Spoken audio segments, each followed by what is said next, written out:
이번 총선에서 이제 집권 여당이 압승 거두었고 낙태 합법화나 차별금지법 제정에 이제 상당히 애로가 예상되는데 교회가 각성하고 기독교인들이 깨어나야 이 문제를 좀 막을 수 있을 텐데 지금 많은 분들은 이제 뭐 설마 뭐 그렇게 심하게 되겠어 뭐 자꾸 뭐 이런 낙관적인 생각만 하시고 가시는 것 같아요. 그런데 뭐 미국도 최근에 보면 오바마 대통령 보면은 핸섬하고 말도 잘하고 예. 이 사람이 뭐 얼마나 급진적 가격적으로 하겠어 했는데 예. 난리가 났잖아요. 그렇죠. 그 트랜스젠더 예. 동성결혼 되면서 아직 미국이 그래서 기독교인들이 크게 호되게 당하고 이제 그런 거 보면은 지금 정치인이라는 건 믿을 수 있는 대상이 아니고 또 정치적 안전에 따라서 얼마든지 이렇게 급진적인 것들을 할 수 있는데 이게 많이 걱정이 되더라고요. 이렇게 이 집 어떻게 갈까 지금 어떻게 예상하세요? 지금 어떻게 갈지?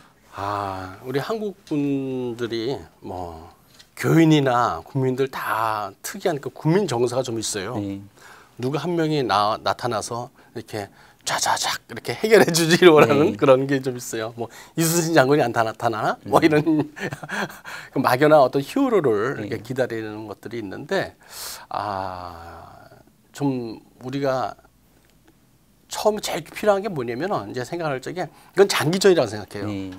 그리고 많은 희생이 좀 필요할 겁니다. 세상에 이 공짜는 없습니다. 공짜 점심도 없고 이 자유도 이게 공짜로 얻어지는 거 아닙니다. 신앙도 지금 저희들이 이렇게 편안하게 예배드리고 막 찬양하고 마음껏 소리 내면서 찬양해도 될 수 있는 게 뭐냐면 우리 신앙의 선진들의 어떤 희생과 순교가 있었거든요. 아마 그 우리 낙태뿐만 아니라 차별금지법 저희들이 이제 많은 희생이 좀 필요할 겁니다. 우선은 뭐 낙태 그만 우선 말씀드리자 그러면은 저는 이제 미국의 어떤 역할을 보면서 또 그리고 믿음의 국가들이 이렇게 신앙이 몰락하는 기독교 국가들이 몰락하는 거 보면서 이제 여러 가지 좀 이제 자료를 찾아하면서 한 가지 깨달은 게 있었어요. 신학이 바로 서야 우리 신앙인이 바로 설 수 있구나 하는 것을 제가 하는 명제를 깨닫게 됐습니다. 뭐 우리 영국만 해도 우리 기독교 국가잖아요. 근데 영국만 하더라도 자유주의 신학하고 인본주의 이런 거를 받아들이다 보니까 영국이 실은 낙태는 먼저죠. 1968년에 낙태를 24주까지 허용을 합니다. 영국이. 그리고 한 10년 후에 이제 시험관하기가 이제 성공하거든요. 우리들은 이제 시험관하기가 이제 새로 난임 환자들에게 희망이 됐다고 생각되는데 이 성경적 가치관이나 신앙이 바로 서지 않은 상태에서 받아들이니까 이게 이제 대리목으로 발전을 했어요. 그래서 이제 작년에 이제 캐나다에서는 게이 커플이 자기의 자기 유전자를 가진 아이를 갖고 싶다 그래가지고 그랬더니 자기 누이 동생이 오빠 그럼 내 난자를 줄게. 그래서 누이 동생의 난자와 자기 정자를 수정시킨 다음에 그걸 누구한테 줬냐? 자기 엄마한테 줬어요. 그래가지고 도대체 그러면서 애를 낳았어요. 낳아가지고 사진을 찍었더라고 웃으면서 뭐 정말 너무 충격적이죠. 아니 오빠와 여동생의 난자를 엄마한테 줘서 이렇게 애를 낳았다. 인간이 할 수 있다고 다 해서는 안 되는 영역이 있습니다.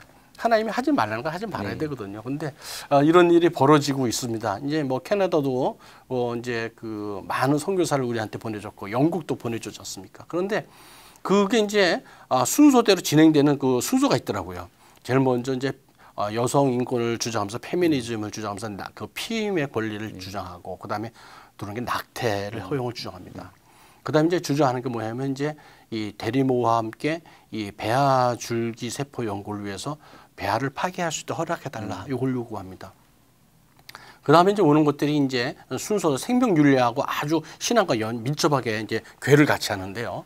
근데 이 사람들이 그 다음에 주장한 것들이 뭐냐면 안락사예요. 그러면서 이제 장애인에 대한 것도 이제 이 사람이 자꾸 시비를 걸죠. 장애인들을 태어나기가 얼마나 고통스러운지 아냐.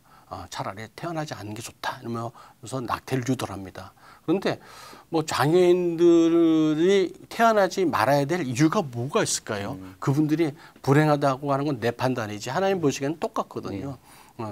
또 이제 거기서 또 발전하게 되면은 안락사라는 이제 말씀드렸는데 이제 우리 주변에 나이 드신 노인분들이 많이 요양원 같은 데 누워 계시잖아요. 치매 환자도 있고. 이제 그러다 보니까 이 사람들이 저분들이 좀 편하게 이렇게 죽게 하지 않으면서 안락사를 주장할 거예요. 이게 이제 순서대로 오더라고요. 제일 마지막에 어떤 게 되냐면 마약이 들어옵니다. 캐나다는 이제 마리화나가 이제 합법화돼 있어요. 19세 이상이면 7불 받으면 이제 우편으로 보내줘요. 마약을. 마약 캔디도 있고 초콜릿도 있고 그래. 그래서 혹시 캐나다에 가셔가지고 뭐 사탕이나 뭐 이 초콜릿 함부로 드시면 안 됩니다. 한국 들어올 적에 마약 검사에서 걸리면 이제 아주 낭패를 당하십니다. 그러면 안 되고. 또 그 뒤에 들어오는 게 뭐냐? 차별금지법이 또 들어와요. 이게 낙태와 차별금지법 이게 무슨 상관이 있느냐? 대부분 제일 종착에 가서 차별금지법이 들어옵니다. 왜 들어오느냐? 너희들이 바른 목소리가 내 양심을 찌는데 나 그게 듣기 싫어. 그러기 위해서 너를 법으로 막아야겠어. 나한테 성경 말씀을 전하지 마. 나 듣기 싫어. 나는 나만의 어떤 꾸려놓은 내 신앙을 찾아갈 거야. 실은 이제 그거는 뭐 하나님과의 관계가 아니고 자기가 만든 어떤 우상숭배라고 생각해요. 저는. 그러면서 그걸 듣지 않기 위해서 차별금지법이 들어옵니다. 이게 영국에서 들어왔고 뭐 미국에서 들어왔고 가든 이 캐나다도 들어왔고 서구의 기독교 국가에서 다 들어온 게 차별금지법이에요. 우리나라도 지금 이제 말씀하신 대로 21대 국회가 시작되면서 국가인권위원회나 뭐 다른 데서 이제 여러 정당에서 정의당, 녹색당 같은 데서 차별금지법을 도입하겠다고 이제 하고 있죠. 실은 뭐 실질적인 차별금지법의 어떤 그 이 내용을 담은 것들은 규정들은 이미 우리나라에 좀 들어와 있습니다 지금. 예. 근데 뭐 좀 더 강력하게 형사처벌이나 민사처벌을 해서 법으로 이제 억제해야겠다는 거죠.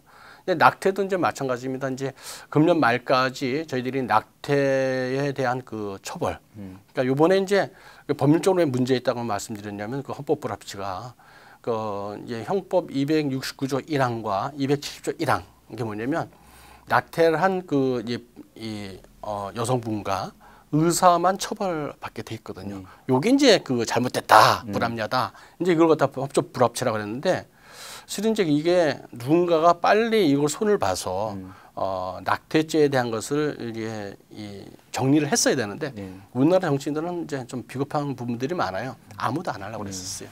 그러다 보니까 이런 결과까지 나오게 됐는데 이제 그 연말까지 이런 그 법안을 만들지 않으면은 우리나라는 이제 그 낙태에 관한 처벌 조항이 전혀 없어집니다. 근데 이제 그거에 대해서 많은 이 걱정들을 하고 계시는데 저희 이제 성선생명윤리연구소에서도 이제 이런 것을 어떻게 대처할까 해가지고 많은 세미나와 연구를 좀 했어요. 그러다가 우리 국민들과 모든 사람들이 같이 공감할 수 있는 원칙을 좀 세워야겠다. 그래서 원칙을 좀 세웠습니다. 이제 그래서 생명 존중 3대 원칙이라는 거를 이제 발표를 했습니다. 작년에. 그래서 그 원칙을 담은 법안을 만들어야겠다. 그래서 법안도 만들었어요. 그래서 태아와 그 임산부를 보호하기 위한 이제 법률이라고 해서 이제 같이 이렇게 만들어놨고, 그걸 이제 여러 군데 이제 그 제안을 해서 이제 발의되도록 이제 노력하려고 하는데, 그 3대 원칙이 뭐냐면 첫 번째는 모든 생명은 존중돼야 된다. 그죠. 모든 생명은 존중돼야 된다. 그 생명이 이 육체적으로 좀 부족한 부분이 있든지 어떤 부분이 있든지 모든 생명은 하여튼간에 존중돼야 된다. 그런 것이죠. 그래서 모든 낙태는 반대한다는 겁니다. 심지어 이제 저쪽에 프로 초이스라고 그러죠. 낙태 찬성 측에서 이제 요구하는 그런 것 중에서 다른 건 다 좋은데 그래 강간당한 사람들은 어떡하냐, 성범죄를 당한 사람은 어떡할 거냐, 이런 걸 많이 이제 시비를 걸고 돌아요. 이제 대부분의 이제 그런 분들의 이제 주장은 아주 지엽적인 한 문제를 일반화시키는 그런 이제 전법을 많이 씁니다. 그런데 실제적으로 이제 그 성폭력에 의한 이제 그 임신은요 아주 극소수입니다. 아주 극소수입니다. 0. 몇 %밖에 안 됩니다. 근데 이걸 일반화시키는 게 문제인데, 설사 이제 미국에서는 또 그런 이제 그 증인도 나왔어요. 이제 그 레베카라는 어떤 여성이 작년에 미국 사우스캐롤라이나 그 이 토론에 나와서 이제 변호사가 이제 논쟁이 붙었습니다. 무슨 논쟁이냐면 그 주에서는 이제 그 하트비트 로우라고 그래가지고 심장 박동, 그러니까 6주까지 이전 그 이후는 전혀 이게 낙태를 못하도록 하는 강력한 심장 박도법을 제안했어요. 근데 거기 이제 그 컨디션, 이제 제한 조건을 하나 달았어요. 뭐냐면 성폭력에 의한 경우는 이제 낙태를 허용해 주자. 이것은 이제 서로 이제 논쟁이 붙었어요. 그래서 이제 거기 이제 법률가신 분들은 이건 허용해줘야 된다고 그랬는데, 근데 그 레베카라는 여성이 나왔는데 이분이 어떤 분이냐면 그 이분의 어머니가 이게 성폭력을 당하신 거예요. 그러고 나서 이제 어머니가 이분을 레베카라는 여성을 낙태를 안 하고 낳은 거죠. 그러면서 이분이 상당히 그 뭐 이제 사진에도 많이 나와 있어요. 이제 근데 상당히 뭐 미모의 그 여성인데 이분이 말도 잘하시더라고요. 이 레베카라는 분 이제 변호사분한테 이제 묻습니다. 제가 우리 어머니가 그 성폭력으로 인해서 저를 낳았지만은 제가 죽어야만 하는 그런 그 가치밖에 안 됩니까? 제 생명이 어떻게 생각하십니까? 변호사님은 살 가치가 있고 난 죽을 가치가 있다고 생각하십니까? 그랬더니 변호사님 말을 못했어요. 생명은 존중하거든요. 이 성폭력을 당했을 적에 그 여성분들이 그 이제 낙태를 했을 적에 그 트라우마가 지워지지 않습니다. 그걸 회복할 수 있는 방법은 신앙밖에 없거든요. 생명을 존중하고 하나님의 뜻에 맞은 그런 선택을 했을 적에 하나님께서 치유와 회복의 그런 길을 열어주십니다. 인간적인 방법을 택했을 때는 단장은 그게 좀 편하고 눈에 안 보이니 괜찮을 것 같지만 전혀 그렇지 않습니다. 뭐 다른 분들은 그렇다면 그 아이를 낳아서 내가 키우란 말이냐? 그렇지 않습니다. 입양이라는 방법도 있습니다. 실은 이제 저희 크리스찬들은 다 입양 받은 사람들이잖아요. 다 우리가 하나님의 양자가 됐잖아요. 우린 다 입양 받은 사람이에요. 그렇기 때문에 입양이라는 것은 정말 성경적인 거거든요. 그래서 본인이 못 키우면은 다른 손을 통해서도 하나님께서 키우실 거거든요. 그래서 좀 더 우리 신앙적인 그런 스탠스에 그런 입장에 한번 모든 걸 뭐 철학에서 무지배이라고 그러죠. 모든 걸 다 떨어놓고 내 생각과 모든 걸 다 떨어놓고 말씀의 기준에서 딱 서서 지켜보면은 방법이 보입니다. 이제 생명의 가치나 또 생명운동도 그런 방향으로 돼야 되지 않을까 생각됩니다. 많은 사람들이 이제 이런 저 같은 주장을 했을 적에 야, 너 근본주의자다 뭐 이렇게 하다가 얘기하는데 뭐 그렇지 않습니다. 이게 바로 바른 말이고 우리 이제 나라에서는 아직까지 이런 생명운동이 이렇게 그 큰 힘을 발휘 못하지만은 미국에서는 정치 이슈 중에 가장 큰 이슈가 이겁니다. 예. 생명 존중 이것에 많은 사람들이 표가 갑니다. 근데 우리나라는 그게 좀 안 돼서 좀 아쉬워요. 작년에도 이제 이런 그 낙태로 인해서 이제 그 법제화와 그 이슈화를 시키기 위해서 국회 토론을 했는데 다른 단체에서 한 번 했을 적에 참석을 했었고 그 후에 이제 제가 작년에 2번을 했었어요. 작년에 낙태 관련해서 국회 토론이 딱 2번 있었습니다. 저희 성산생명윤리연구소에서 주관했는데 3월 달에 하게 됐어요. 근데 그분도 이제 개인적으로 저랑 너무나도 친하게 잘 아시는 이제 국회의원이세요. 근데 정말 하기 싫어하시고 막 이렇게 좀 이렇게 불편해 하시는데 엄청 졸랐죠. 의원님 꼭 하셔야 됩니다. 그리고 누군가가 우리나라에서 국회의원이신데 생명 존중에 대해서 목소리 내야 되지 않겠습니까? 그래서 이제 그분도 이제 의사 출신이라서 열었는데 160명 모이는데 한 5, 60명 왔어요.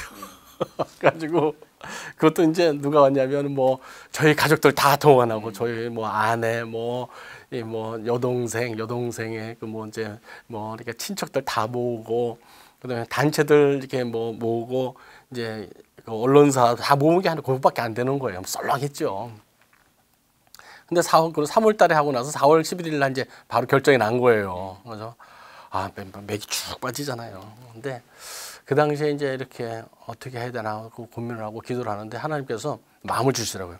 너 크게 한번 이게 토론을 열어서 이걸 끼우쳐라. 한국교회에서 목소리 좀 내라. 그래서 고민하다가 뭘 할까 하다가 그렇지 그럼 이게 법을 만드는 입법기관에서 해야겠다. 그래서 내가 다시 이제 그분한테 찾아갔어요. 그 교원한테 가지고 의원님 다시 한번 하시죠. 했더니 이제 뭐 하긴 하는 건 좋은데 지난번처럼 그렇게 썰렁해가지고 누가 하겠냐고. 그래서 이번엔 열심히 한번 해보겠습니다. 그래서 이렇게 고민하다가 마음속에 제일 큰 데를 하라는 마음을 줬어요. 그래가지고 우리나라 그 국회의원 회관 제일 큰 데가 대회실이에요. 450명 들어가요. 그래서 제가 이제 그 보좌관한 분한테 그걸 좀 예약을 좀 해주세요 했더니 그분이 너무 놀라가지고 잠깐 보자고 그러더라고요. 이렇게 따로 지금 얘기 좀 하자고 그랬더니 아니 소장님 작년에 지난번에 160명 되는 5, 60명 왔는데 그 450명 이거는 국회 개원위로 찬 적이 한 3, 4번밖에 없다고. 가장 큰 이 정치 이슈가 있을 때는 한 번씩 차는 거지 무슨 욕심을 그렇게 내냐고. 그래서 내가 제가 목숨을 걸겠다고. 목숨을 걸 테니까 해달라고. 그리고 만약에 이번에 실패하면 다시는 내가 이 국회의원 이 의원님 그 사무실 근처에 얼씬도 안 할 테니까 믿고 해달라고. 그래서 일단 결정이 났어요. 예약을 해놨는데 잠이 안 오잖아요. 그걸 어떻게 채워요? 그냥 이렇게 썰렁하게 또 이렇게 판결이라도 어떻게 좀 비슷하게 났으면 모르겠는데 7대1 완전 이제 막 전멸 상태인데 그래서 막 기도 진짜 열심히 했습니다. 그리고 뭐 금식기도 됐어요. 그리고 그랬는데 하나님께서 도와주시더라고요. 이게 이제 많은 이제 동역자들 보고 같이 이제 협력을 도움을 청했는데 진짜 뭐 지방에서도 많이 도와주셨어요. 그래가지고 대구에서도 이제 차가 2대가 오고 대전에서 2대 오고 인천에서 2대 오고 그런데 차 한 대 타봤자 뭐 몇 명이 다 한 50명 타나요? 그래봤자 그때 한 5대구나. 5대를 빌렸는데 뭐 250명이잖아요. 그래도 200명이 남잖아요. 그래서 제가 뭐 저희 친척들 아버님 친구까지 다 불렀어요. 근데 한 2주 전쯤 됐나 준비하는데 한 분이 와서 이번에 그 모 교회에서 300명이 오시려고 했다는 거예요. 그래서 이제 뭐 우리끼리니까 그러니까 우리들 교회 김양재 목사님 섬기시는 교회에서 오신다는 거예요. 근데 저는 우리들 교회 김 목사님 한 번도 뵌 적이 없어요. 먼 발치에서 한번 봤어요. 근데 뭐 어떻게 알지도 못하시는데 그렇게 오시나 하고 이제 지나고 갔어요. 했더니 그날 그 현장에 몇 명이 왔냐면 1,300명이 넘게 왔어요. 가지고 복도까지 꽉 찬 거예요. 깜짝 놀랐죠. 이분들이 다 어디서 온 거야? 그래서 이제 나중에 알고 봤더니 많은 분들이 기도하면서 이 갈급함이 있었던 거예요. 그분들이 많이 오시고 특히나 이 우리들 교회에서 많이 오셨어요. 제가 또 그것도 어떻게 알았냐면 그 뒤에 휠체어를 타고 오신 분도 있었거든요. 저희 아버님이 우리들 교회에서 휠체어 타신 성도까지 오셨다는 거예요. 그 제가 아는 이제 그 집사님이 이 교회 오빠 그 아내 되시는 그 오집사님을 제가 알아요. 그분이 우리들 교회 이제 출석하시거든요. 그래서 우연히 이제 가끔 통화를 하는데 그분한테 전화를 하게 돼서 이제 요번에 이렇게 됐다고 얘기하다 보니까 소장님 제가 알았으면 저도 가는 건데 그래서 그러시냐고 그랬더니 우리 담임 목사님이 거기 안 간다고 막 설교 시간에 광고 시간에 막 뭐라고 그러셨다고 그래서 된 거해 가지고 그 이제 김양기 목사님이 이제 성도들에게 가서 이제 많이 참석해서 이렇게 듣고 이렇게 힘을 실어드려라 이렇게 말씀하셨다는 거여서 하여튼 그날 뭐 1,300명 와가지고 그날 뭐 우리나라 국회 개원위원회 제일 많이 모인 거예요. 그러니까 다른 국회의원들이 이제 국회의원 이제 이 선거가 이제 있었지만 얼마 안 남았었잖아요. 장인 치르니까 도대체 누구냐 가지고 뭐 국회의원들 한 번씩 다 둘러도 가고 하여튼 뭐 대성황을 이루고 이제 잘 토론을 마쳤습니다. 그렇게 된 이유는 하나님께서 우리나라를 그냥 놓고 손 놓고 계시지 않다는 걸 확신하게 됐어요. 우리 열심히 해야겠다 하면 하나님 도와주실 거다. 그냥 막연한 이 참 태산같이 엄청난 이런 과제가 우리 앞에 있지만은 이걸 피해갈 게 아니라 내가 저 너물 이제 믿음을 달라야겠구나 하는 또 신앙 체험을 또 했어요. 그래가지고 하나님께 이제 기도를 합니다. 지금도 이제 차별금지법도 있고 여러 가지 산적한 문제가 많은데 하나님 이걸 피해갈 수 있는 방법을 길을 보여주서가 아니라 하나님 이걸 내가 넘을 수 있는 믿음과 지혜와 또 지식을 달라고 하면 하나님 능력 주실 것 같아요. 시간이 좀 많이 걸리겠죠. 그리고 이제 우리나라 사람들 그 특이한 그 국민 정서 빨리빨리 해결하고 편히 살고 싶다 뭐 이런 것들이 있는데 저도 그러고 싶어요. 그런데 이거는 오랜 싸움이 될 겁니다.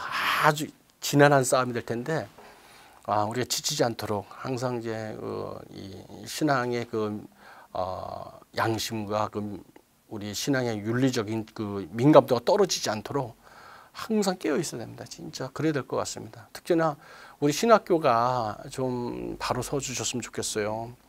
많은 분들이 우리 신학교에 대해서 기조에 대해서 많이 실망을 많이 하시거든요. 그리고 이제 신학교에서 올바른 신학을 배우시고 나와야 낙태에 대한 것도 생명 존중하는 것들 그리고 우리 동성애에 관한 것들 분명한 선명한 선포를 해주실 텐데 이게 그렇지 않으니까 강단에서 말씀에 어떤 파워가 없는 거예요.